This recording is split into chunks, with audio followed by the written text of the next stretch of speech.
Israel strikes Tehran as the deadly clash moves into its fifth day, leaving Iran scrambling. I say Iran is not winning this war, and they should talk, and they should talk immediately before it's too late. I'm Georgia Howe with Daily Wire executive editor John Bickley. It's Tuesday, June 17th, and this is Morning Wire.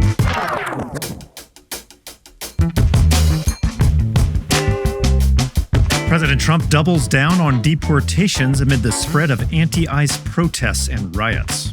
All blue cities, all Democrat-run cities, and they think they're going to use them to vote. It's not going to happen. And did Democrats abandon the so-called Maryland father they once championed? We have the latest on Kilmar Abrego-Garcia. There is absolutely, from my understanding, zero prospect of Kilmar Abrego-Garcia being released onto the streets of Tennessee, to the streets of Maryland, or anywhere in between. Thanks for waking up with Morning Wire. Stay tuned. We have the news you need to know. Hey guys, producer Brandon here. Have you ever been a victim of identity theft, harassment, doxing? If you haven't, you probably know someone who has. Delete Me, however, can help. Delete Me makes it easy, quick, and safe to remove all your personal data online at a time when surveillance and data breaches are common enough to make everyone vulnerable. Just sign up and tell them what information you want removed, then let their experts take it from there. You'll receive regular personalized reports showing exactly what they found, where it was located, and what they successfully deleted. With Delete Me working behind the scenes, I can finally stop worrying about my personal information floating around the internet and enjoy the peace of mind that comes from knowing my privacy is being actively protected. Take control of your data and keep your private life private by signing up for Delete Me. Now at a special discount for our listeners. Today, get 20% off your Delete Me plan by texting WIRE to 64,000. The only way to get 20% off is to text WIRE to 64,000. That's WIRE to 64,000. Message and data rates may apply. The war between Israel and Iran continued to escalate Monday as the Jewish state looks to dismantle Iran's nuclear program. Daily Wire senior editor Cabot Phillips is here with the latest on the conflict. So Cabot, quite an eventful past 24 hours. Where do things stand now? Yeah, Monday saw the most intense fighting since this war began, as the two sides began targeting not just military sites, but also energy facilities. Iran, for example, successfully struck an Israeli oil refinery in Haifa, while the Israelis targeted multiple natural gas and oil refineries throughout Iran. One of those strikes caused major damage to Tehran's largest fuel depot. Another strike Monday targeted Iran's state-sponsored TV network. In stunning live footage, a newscaster can be seen running from her desk as debris falls around her. For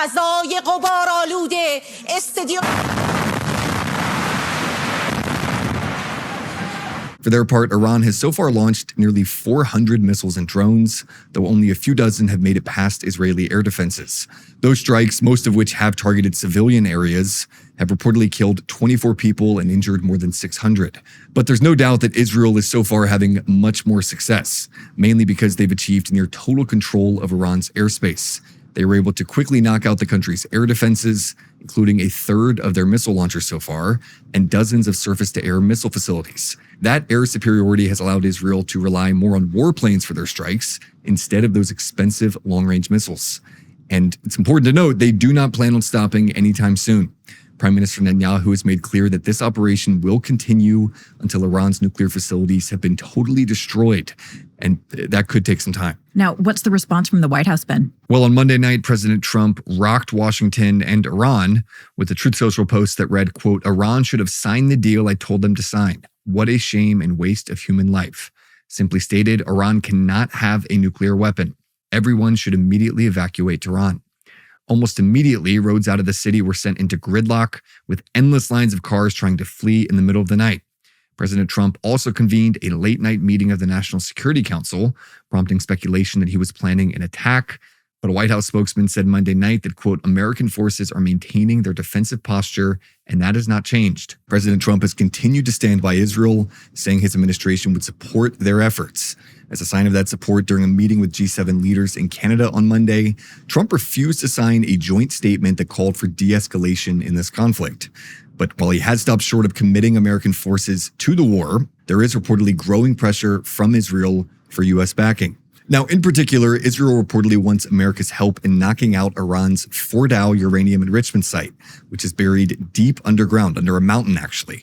Remember, the U.S. is considered the only country on Earth with the bunker buster bombs and large bomber aircraft necessary for taking out such a facility.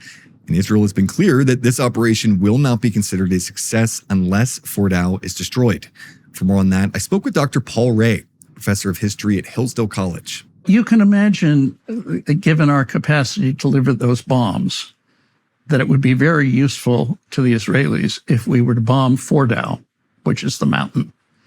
So they probably want that to happen. I don't expect it to happen. It seems to me that Donald Trump is inclined to restraint. So is the goal here regime change? Well, Israel has repeatedly said during this conflict that that's not their goal. But there is a very real chance this operation could result in the toppling of Ayatollah Khamenei's theocratic regime. Here's Dr. Ray speaking to that point. They're not in a position to implement regime change. That has to be done on the ground.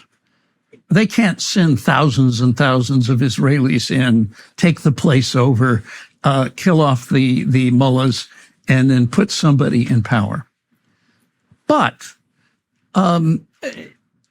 there is a strong opposition within Iran to the regime. There's a lot of discontent there. And there's a resentment of spending Iranian money to support Hezbollah, the Houthis, and Hamas. And as the damage in Iran mounts, the regime has reportedly told Middle Eastern intermediaries that they are willing to de-escalate and seek an end to hostilities, but Israel is not buying it. They say that any ceasefire would only be an opportunity for them to regroup and work on finishing a nuclear weapon. So Israel is pushing forward. Well, and a lot of eyes on how President Trump's going to balance this. Cabot, thanks for reporting. Absolutely. Trust isn't just earned, it's demanded. Whether you're a startup founder navigating your first audit or a seasoned security professional scaling your GRC program, proving your commitment to security has never been more critical or more complex. That's where Vanta comes in. Businesses use Vanta to establish trust by automating compliance for in-demand frameworks like SOC 2, ISO 27001, HIPAA, and more. Vanta streamlines compliance monitoring, unifies risk management, and accelerates security reviews as your business grows. Vanta not only saves you time, it can also save you money. A new IDC white paper found that Vanta customers achieve $535,000 per year in benefits, and the platform pays for itself in just 3 months.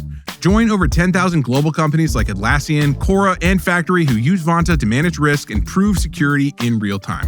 For limited time, listeners get $1,000 off Vanta at vanta.com/morningwire. That's VANTA.com/morningwire for $1,000 off. President Trump is ramping up deportation raids in the wake of anti-ICE riots in Democrat-run cities across the nation. Here with the details is Daily Wire reporter Amanda Presa-Giacomo. Hey, Amanda. So Trump doubling down on deportations in blue cities, but also pausing operations in certain sectors or industries. First, as it relates to arrests in cities, what exactly are Trump's orders here? Yeah, Trump has made clear here that his administration will be ramping up efforts to deport illegals, specifically in blue cities like Los Angeles, Chicago, and New York. I know all of these cities have policies to effectively shield illegals from federal immigration officials. Trump said there will be a focus on crime-ridden and deadly inner cities and those places where sanctuary cities play a big role. He added that he's directed his entire administration to put every resource possible behind this effort and reverse the tide of, quote, mass destruction migration. Here's Trump on Monday. Biden allowed 21 million people to come into our country. Of that, vast numbers of those people were murderers, killers, people from gangs, people from jails. They emptied their jails out into the U.S. Most of those people are in the cities, all blue cities. All Democrat-run cities. Trump said that ICE, the FBI, the DEA, ATF, and officials at the Pentagon and State Department will carry out this agenda. And he added that illegals will be brought back to their home countries. Now, we've been tracking the anti-ICE riots very closely and the targeting of ICE agents for doxing and even some violence. Has Trump addressed that trend? Right. Unsurprisingly, Trump has given his full support to these ICE agents. He applauded them for their strength and their courage, and he condemned violence and harassment directed their way. As you mentioned, John, a number of officers have been injured during these anti-ICE riots, and at least dozens of demonstrators have been arrested for their antics. Trump also criticized Democrats for heated rhetoric they've used about ICE. Just last week, there was a hearing on sanctuary policies in blue states, and one Democrat compared ICE agents to Nazis. Here's Representative Stephen Lynch. You know, my dad served in Second World War. He fought the Nazis in Northern Africa. He fought the Nazis on the Italian Peninsula. And I think he's looking down right now and he's happy that I'm fighting today's Nazis. Last month, Democrat Governor Tim Walz compared ICE agents to the Gestapo.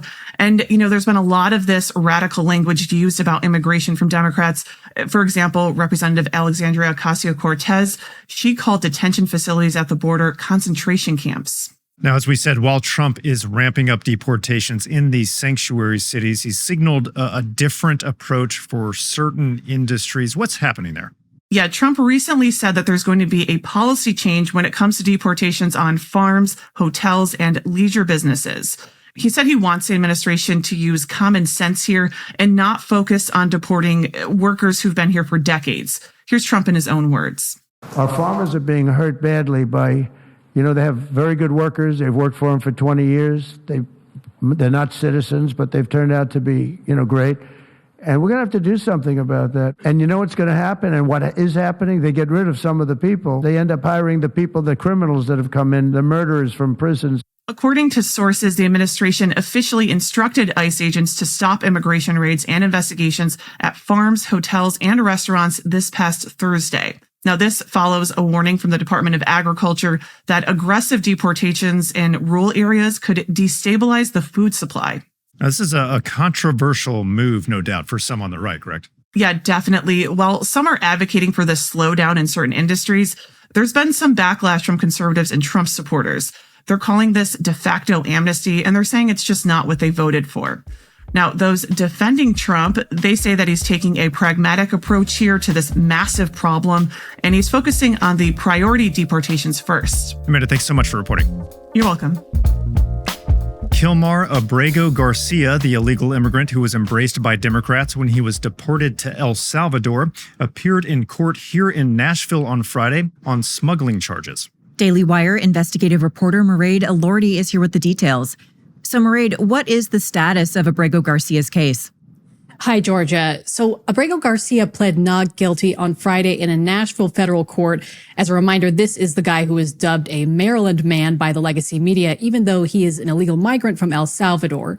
This is the DOJ's criminal case against Abrego-Garcia, not his immigration case, and it centers on a traffic stop in Tennessee from November 2022 when Abrego-Garcia was pulled over while driving a car with 9 people inside, including a 15-year-old boy, most of whom have been identified as illegal aliens. If convicted, he faces 10 years in prison for each illegal alien he smuggled and a $250,000 fine.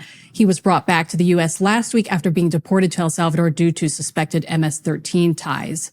We spoke with the Tennessee Star's lead reporter, Tom Pappert, who was at the courthouse on Friday. He noted that there are signs the left is washing their hands of Abrego-Garcia. I've been closely monitoring this case, waiting to see if some dark money group would put up the millions of dollars necessary to get him a really good criminal defense attorney or a number of criminal defense attorneys. But so far, after more than a week, Kilmar Abrego-Garcia is represented by a number of public defenders with the Federal Office of Middle Tennessee. It seems like the Democrats are cutting and running. They've realized that this is a losing battle for them. Pappert made a point of noting that the Democrat lawmakers who flew all the way to El Salvador to meet with Abrego-Garcia, that's Maryland Democrat Senator Chris Van Hollen and a dozen or so House Democrats, they did not show up to his hearing on Friday. Notably absent were Senator Van Hollen, were the dozen or so House Democrats that flew to El Salvador to go try to visit with Kilmar Abrego-Garcia when he was in foreign custody. It's interesting to me that they were willing to travel to El Salvador when this was probably getting them a lot of donations, but they weren't willing to take the 2.5-hour flight to Nashville, Tennessee to be there for his arraignment. Some notable absences for sure. Now, did we learn anything new about Abrego-Garcia during the hearing? Yes, during the 6-hour arraignment, we did hear some new allegations. A Homeland Security agent testified that multiple alleged accomplices claimed Abrego-Garcia asked a 15-year-old girl for nude photos on Snapchat. His lawyers called this a flirtatious event, and that he would use his own children as basically human shields against the police. Another new allegation was that Abrego-Garcia transported a 15-year-old boy. The Homeland Security agent said they don't know where that boy is or if he is okay. Interestingly, his own lawyers did not deny the child was in the car. They simply said it would be impossible to figure out whether he was a minor since illegal immigrants often lie about their age. As a reminder, Abrego-Garcia also has an alleged history of violence toward his wife. Right. So what's next for his case? So according to Papert, next we're looking at whether Abrego-Garcia will remain in federal custody or whether he will be transferred to ICE custody. Either way, it looks like he will be remaining in custody and will not be released onto the streets. After that, we'll want to watch Judge Waverly Crenshaw, who's been assigned to this case. He doesn't have a reputation for being political, but he is an Obama appointee, so it'll be interesting to see how he approaches this case. Well, we will certainly be watching very closely. Mairead, thanks for reporting. Thanks, Georgia. Thanks for waking up with us. And if you're watching on YouTube, like and subscribe. We'll be back this evening with more news you need to know.